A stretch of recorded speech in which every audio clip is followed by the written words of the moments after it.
ಪರಮಾತ್ಮ ಕೃಪೆಯಿಂದ ನನ್ನನ್ನ ಕೃತಯುಗದ ರಾಜರಿಗೆ ಸಮಾನನ್ನಾಗಿ ಭಾವಿಸಿಬಿಟ್ಟು ವೈಭವದಿಂದ ರಾಜಸೂಯಾಗವನ್ನ ನೆರವೇರಿಸಿಕೊಟ್ಟ.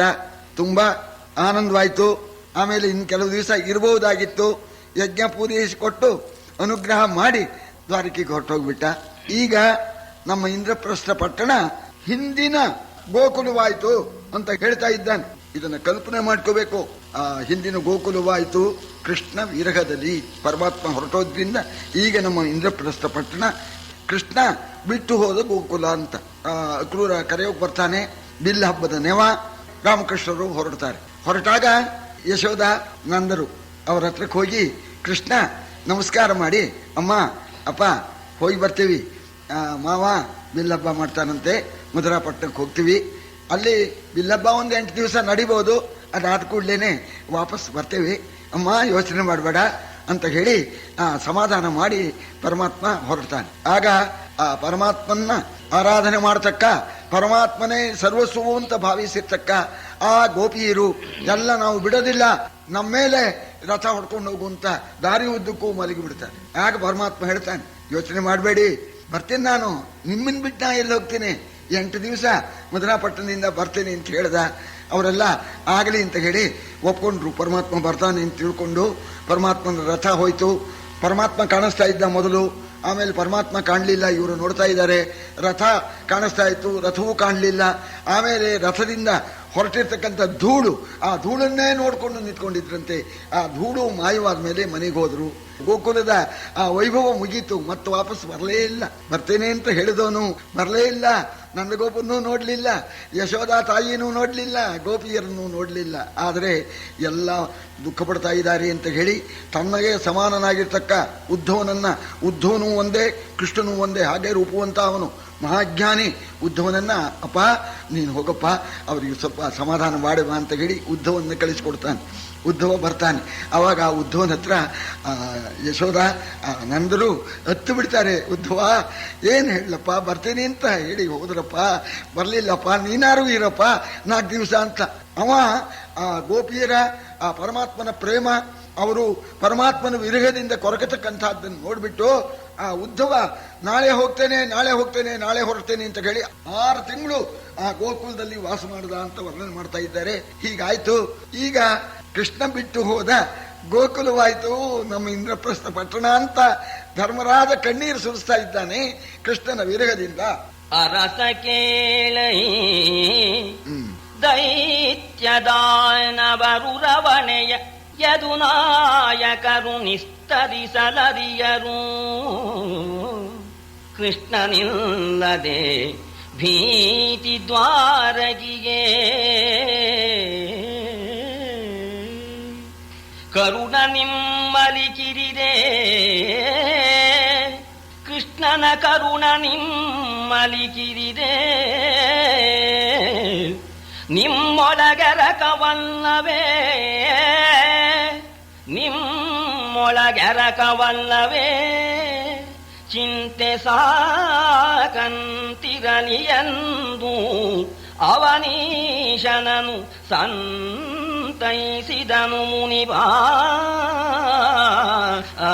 ವೇದವ್ಯಾಸರು ಯಾಕೆ ಸಮಾಧಾನ ಮಾಡ್ತಾ ಇದ್ದಾರೆ ನೋಡಪ್ಪ, ನಿಮ್ಮಲ್ಲಿ ಎರಕವಾಗಿದ್ದಾನವ ಅಂತ. ಎರಕ ಅಂತಂದ್ರೆ ಬಿಡಿಸೋಕ್ ಬರೋಲ್ಲ ಅಂತ. ಬೆಸಿಗೆ ಅಂದ್ರೆ ಬಿಡಿಸ್ಬೋದು. ಏಕಾಕಾರ ಎರಕ ಅಂದ್ರೆ ಈ ಕಂಚು, ಹಿತ್ತಾಳೆ, ತಾಮ್ರ ಸೇರಿ ಆಗಿರ್ತಕ್ಕಂಥದ್ದು ಎರಕವಾಗಿ ಬಿಡಿಸೋಕ್ ಬರೋದಿಲ್ಲ. ಹಾಗೆ ಕೃಷ್ಣ ನಿಮ್ಮಲ್ಲಿ ಎರಕವಾಗಿದ್ದಾನೆ. ನಿಮ್ಮ ಮೇಲೆ ಆ ಪರಮಾತ್ಮನ ಕರುಣೆ ಅಪಾರ. ವ್ಯಾಸರು ಹೇಳ್ತಾ ಇದ್ದಾರೆ, ನಿಮ್ಮಲ್ಲಿ ಎರಕವಾಗಿದ್ದಾನೆ. ಪ್ರಸಂಗ ಆಗಿದೆಯಪ್ಪ, ನೀನು ಅದನ್ನ ಯೋಚನೆ ಮಾಡಬೇಕು. ಎಷ್ಟೋ ದಿವಸ ಆಯ್ತು ರಾಸೂಯಿಕ ಬಂದ್ಬಿಟ್ಟು ಆ ಕೃಷ್ಣ ಹೋಗೋದನ್ನೇ ಕಾಯ್ತಾ ಇರ್ತಾರೆ ಆ ಅಸುರರು, ಈ ದುಷ್ಟರಾಜರು. ಕೃಷ್ಣ ಇಲ್ಲ, ಈಗ ಮುತ್ತಿಗೆ ಹಾಕೋಣ ಅಂತ ಬಂದ್ಬಿಡ್ತಾರೆ.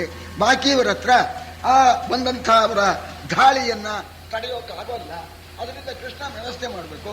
ಹೋಗಿದ್ದಾನೆ, ಹೋದಿರ್ತಾನೆ, ಏನಪ್ಪ ಕರೆದಾಗ ಬಂದೇ ಬರ್ತಾನೆ, ನೀನು ಚಿಂತೆ ಮಾಡಬೇಡ ಅಂತ ಹೇಳಿ ಧರ್ಮರಾಜನಿಗೆ ಸಮಾಧಾನ ಪಡಿಸಿದ್ದಾರೆ ವೇದವ್ಯಾಸರು.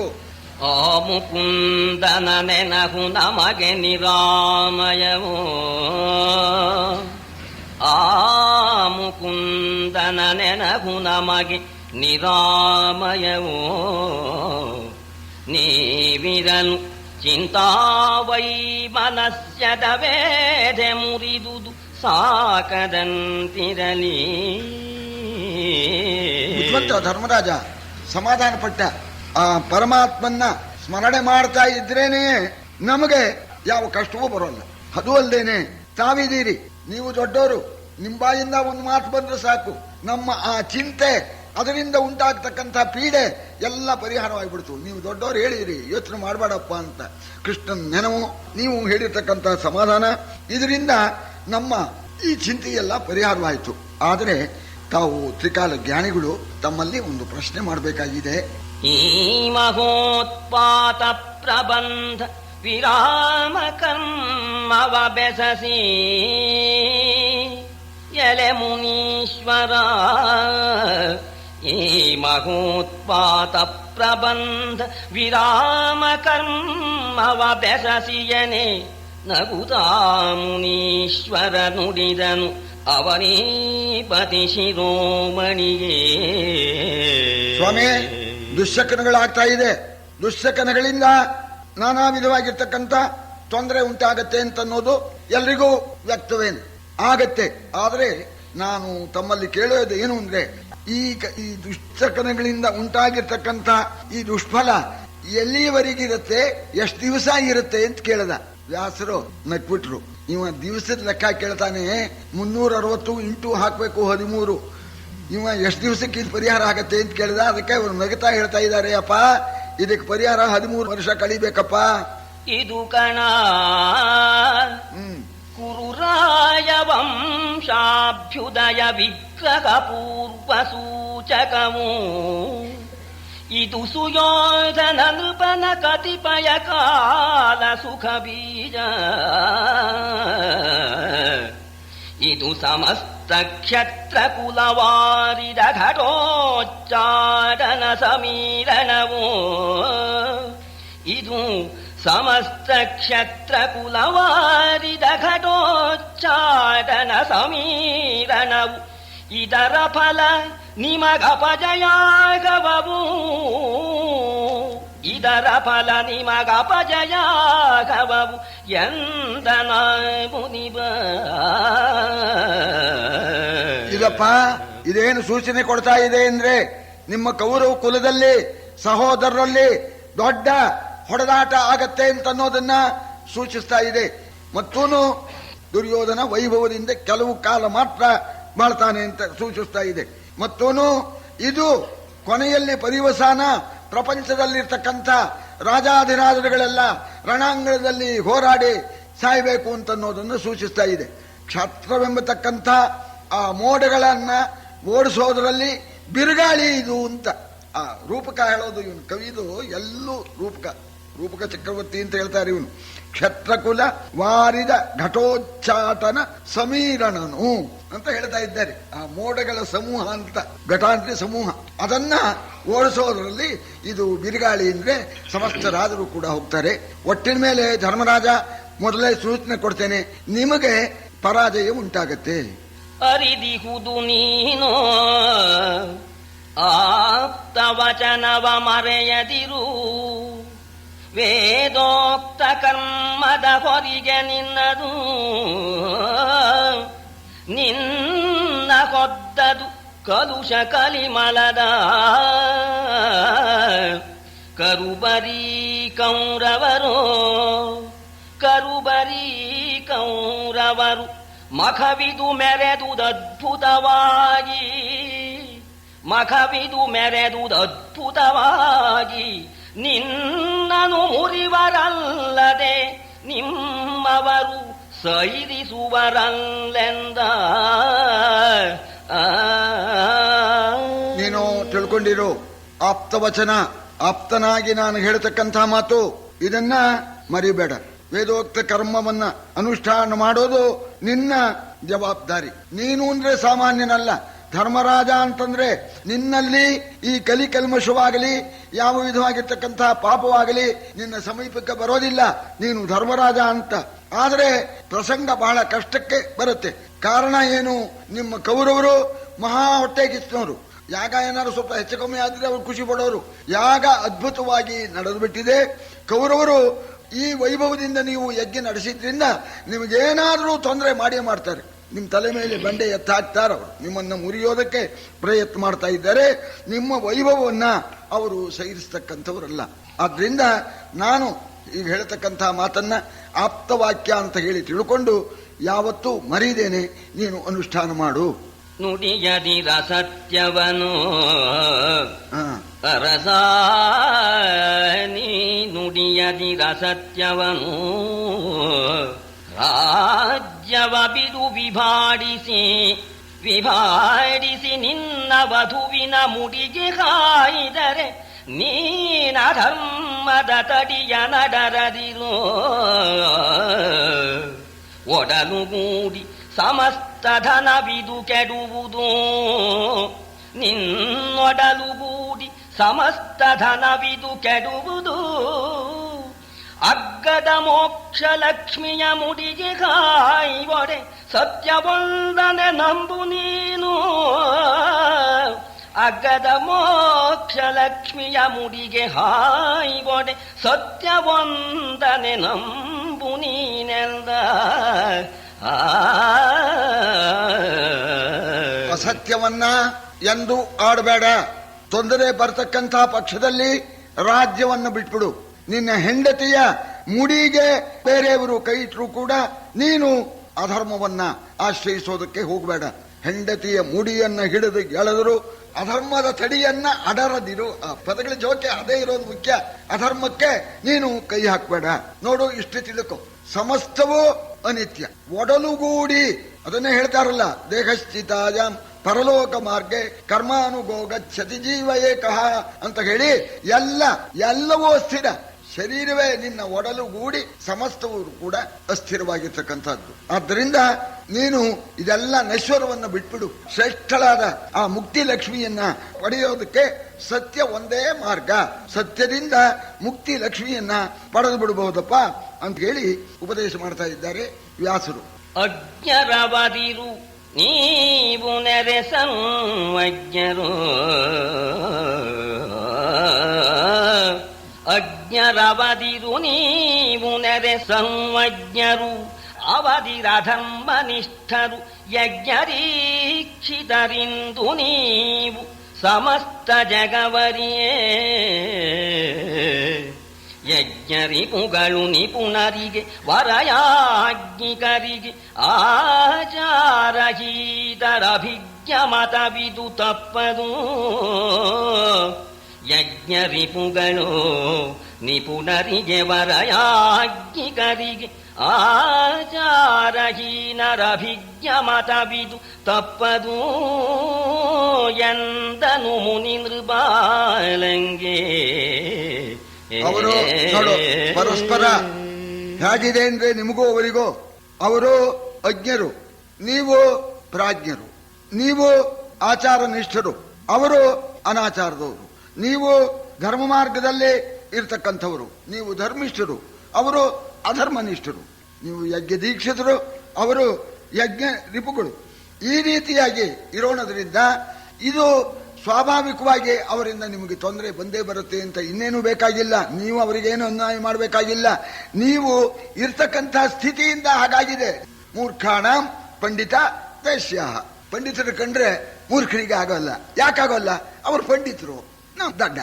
ಅದೇ ದ್ವೇಷಕ್ಕೆ ಕಾರಣ. ನಿರ್ಧನಾನ ಮಹಾಧನ. ದುಡ್ಡಿದ್ದವ್ರನ್ನ ಕಂಡ್ರೆ ದುಡ್ಡು ಇಲ್ಲದೆ ಇದ್ದವ್ರಿಗೆ ಆಗೋಲ್ಲ. ಕಾರಣ ಏನು? ಅವರ ಹತ್ರ ದುಡ್ಡಿದೆ, ನನ್ನ ಹತ್ರ ಇಲ್ಲ. ಅದೇನೆ ಈ ರೀತಿಯಾಗಿ ಇರ್ತಕ್ಕಂಥದ್ದು. ಆದ್ರಿಂದ ಅವರಿಂದ ನಿಮಗೆ ತೊಂದರೆ ಬಂದ್ಬಿಡುತ್ತಪ್ಪ.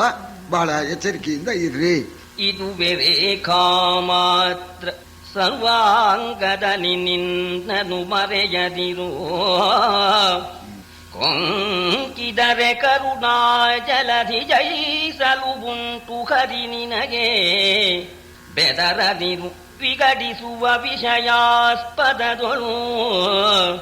ನೀ ಬೆದರದಿರು ವಿಗಡಿಸುವ ವಿಷಯಾಸ್ಪದದೊಳೆಂದು ಮುನೀಂದ್ರನು ಐವರು ಸುದತಿ ಸಹಿತನಿಬರಿಗೆ ಬುದ್ಧಿಯ ಹೇಳಿ ಹೊರವಂಟ.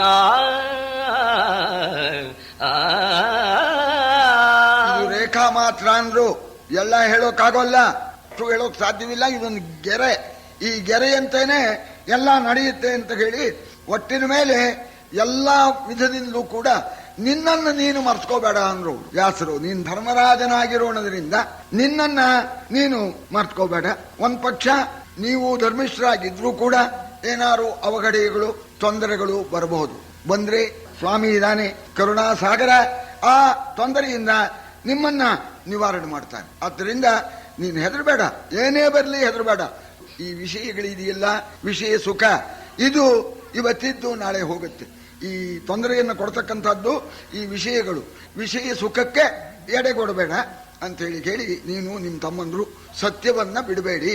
ಸತ್ಯ ಸರ್ವಂ ಪ್ರತಿಷ್ಠಿತಂ ತಸ್ಮಾತ್ ಸತ್ಯಂ ಪರಮಂ ವದಂತಿ ಅಂತ ಸತ್ಯದಿಂದ ಜಯಿಸಬಹುದು, ಮುಕ್ತಿ ಲಕ್ಷ್ಮಿಯನ್ನ ಪಡೆಯಬಹುದು ಅಂತ ಹೇಳಿ ಉಪದೇಶ ಮಾಡಿ ವ್ಯಾಸರು ನಾನು ಹೋಗಿ ಬರ್ತೇನೆಪ್ಪ, ಬಹಳ ದಿವಸ ಆಯಿತು ಅಂತ ಹೇಳಿ ಪಾಂಡವರಿಗೆ ಬುದ್ಧಿಯನ್ನು ಹೇಳಿ ವ್ಯಾಸರು ಬದರಿಕಾಶ್ರಮಕ್ಕೆ ಪ್ರಯಾಣ ಮಾಡಿದರು.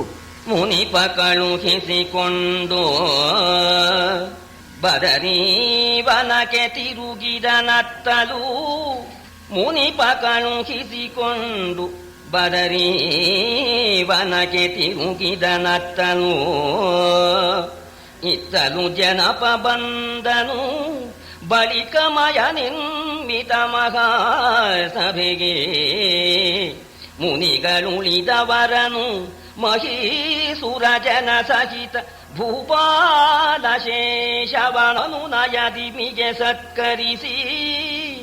ಮುನಿಗಳುಳಿದವರನು ಮಹೀಸುರ ಜನ ಸಹಿತ ಭೂಪಾಲ ಶೇಷವನನು ನಯದಿಮಿಗೆ ಸತ್ಕರಿಸಿ ಬೀಳ್ಕೊಟ್ಟನು ಚಿತದನಿ. ಹೋದ್ಮೇಲೆ ಇನ್ನು ಕೆಲವು ಋಷಿಗಳಿದ್ರು, ಕೆಲವು ರಾಜರಿದ್ರು. ಅವರೆಲ್ಲರನ್ನೂ ಕೂಡ ಸತ್ಕಾರ ಮಾಡಿ ಧರ್ಮರಾಜ ಕಳಿಸಿಕೊಟ್ಟಿದ್ದಾನೆ. ಅರಸ ಕೇಳೈ ಕೌರವೇಂದ್ರನ ಕರೆಸಿದನು, ಕೌರವೇಂದ್ರನ ಕರೆಸಿದನು. ದುಶಾಸನಾದಿಕ ದುರುಳ ಕೌರವ ಶತಕ ಸಹಿತನೆ ಸಭೆಗೆ ನಡೆತಂದು ಪರಿಭವಕ್ಕೆ ಗುರಿಯಾಗಿ ಹಾಸ್ಯದ ಕರಹಿನಲಿಹಳುವಾಗಿ. ಪರಿಭವಕ್ಕೆ ಗುರಿಯಾಗಿ ಹಾಸ್ಯದ ಕರಹಿನಲಿಹಳುವಾಗಿ ಪಾಂಡವರ ರಸನನು ಬೀಳ್ಕೊಂಡು ಹಸ್ತಿನಪುರಕ್ಕೆ ಕೊರವಂತ. ಎಲ್ಲ ಹೋದ್ಮೇಲೆ ಈ ದುರ್ಯೋಧನ ಅವನ ತಮ್ಮಂದ್ರೆಲ್ಲ ಇದ್ರು. ಆಗ ಧರ್ಮರಾಜ ಅವರು ತಮ್ಮಂದ್ರಲ್ಲ ಪ್ರೀತಿಯಿಂದ ಮಯನ ಸಭೆಗೆ ಬರಬೇಕು ಅಂತ ಹೇಳಿ ಕಳಿಸಿದ. ಆಗ ದುರ್ಯೋಧನ ದುಶ್ಯಾಸನೆ ಮೊದಲಾದ 100 ಜನ ತಮ್ಮಂದ್ರನ್ನು ಕರ್ಕೊಂಡು ಬಂದ. ಆಗ ಧರ್ಮರಾಜ, ನೋಡಪ್ಪ, ಇದು ಮಯಾಸುರ ಕಟ್ಟಿದ್ದು ಪರಮಾತ್ಮನ ಅಪ್ಪಣೆ ಅಂತೇನೆ, ನೋಡಿ ಬಹಳ ಚೆನ್ನಾಗಿದೆ, ಇದು ಹೀಗಿದೆ, ಇದು ಹೀಗಿದೆ ಅಂತ, ಅಲ್ಲಿ ನೋಡು ಇಲ್ಲಿ ನೋಡು ಅಂತ ಎಲ್ಲಾ ಕಡೆಯಲ್ಲೂ ಕರ್ಕೊಂಡೋಗಿ ತೋರಿಸಿದ್ರು. ಅಲ್ಲೆಲ್ಲ ಅವನಿಗೆ ಅವಮಾನ ಆಯಿತು. ಆ ಅವಮಾನದ್ದನ್ನು ಮುಂದೆ ಹೇಳ್ತಾರೆ ಅಂತ ಕಾಣುತ್ತೆ. ದುರ್ಯೋಧನ ಆ ಮಯ ಸಭೆ ಒಳಗೆ ಅವಮಾನ ಹೊಂದ್ಬಿಟ್ಟು ಹಸ್ತಿನಾಪುರಕ್ಕೆ ಪ್ರಯಾಣ ಮಾಡಿದವನು ಭೂಮಿಲಂಬದ ನಿಖಿಲ ಭೂಪಸ್ತೋಮ ಸಹಿತ ಸುಯೋಧನನು ಹೃತ್ತಾಮಸದ ಚಾವಡಿಯ ಝಾಡಿಯ ರೋಷ ಪಾವಗದ ಧೂಮ ಮುಖನೈ ತಂದು ಗಜಪುರ ಸೀಮೆಯಲಿ ಪಾಳಯವ ಬಿಡಿಸಿದ. ಧೂಮ ಮುಖನೈ ತಂದು ಗಜಪುರ ಸೀಮೆಯಲಿ ಪಾಳಯವ ಬಿಡಿಸಿದ. ವೈ ಮನಸ್ಯದನಿ ಇರುಳು ಹೊಕ್ಕನು ಹಸ್ತಿನಾಪುರವ. ದುರ್ಯೋಧನ ಜೊತೆಲಿ ಅನೇಕ ಸಾಮಂತ ರಾಜರು ಇದ್ರು. ಪರಿವಾರ ಬಹಳ ದೊಡ್ಡದು. ಆ ರಾಜರುಗಳು ತಮ್ಮಂದ್ರು ಇವರಿಂದ ಹೊರಟ ದಾರಿ ಉದ್ದಕ್ಕೂ ಇಂದ್ರಪ್ರಸ್ಥ ಪಟ್ಟಣದಿಂದ ಆ ಹಸ್ತಿನಾವತಿಗೆ ಬರ್ಬೇಕಾದ್ರೆ ಮುಖ ಗೆಲುವೇ ಇಲ್ಲ, ಹಾಗೆ ಹಿಡಿದಾಗಿತ್ತಂತೆ. ಒಬ್ಬರ ಹತ್ರ ಮಾತಿಲ್ಲ, ಒಬ್ಬರ ಹತ್ರ ಕಥೆ ಇಲ್ಲ, ಮಂಕನಾಗೇ ಇದ್ದ. ಸರಿ, ಆ ಹಸ್ತಿನಾವತಿಗೆ ಬಂದ. ನೀವೆಲ್ಲ ನಿಮ್ಮ ಮನೆಗೆ ಹೋಗಿ ಇಂದ. ತಾನು ಕೂಡ ಯಾರಿಗೂ ಹೇಳದೆ ಕೇಳ್ದೇನೆ ರಾತ್ರಿ ಹೊತ್ತಿನಲ್ಲಿ ಹೋಗಿ ಅರಮನೆಗೆ ಸೇರ್ಕೊಂಡ್ಬಿಟ್ಟ ದುರ್ಯೋಧನ.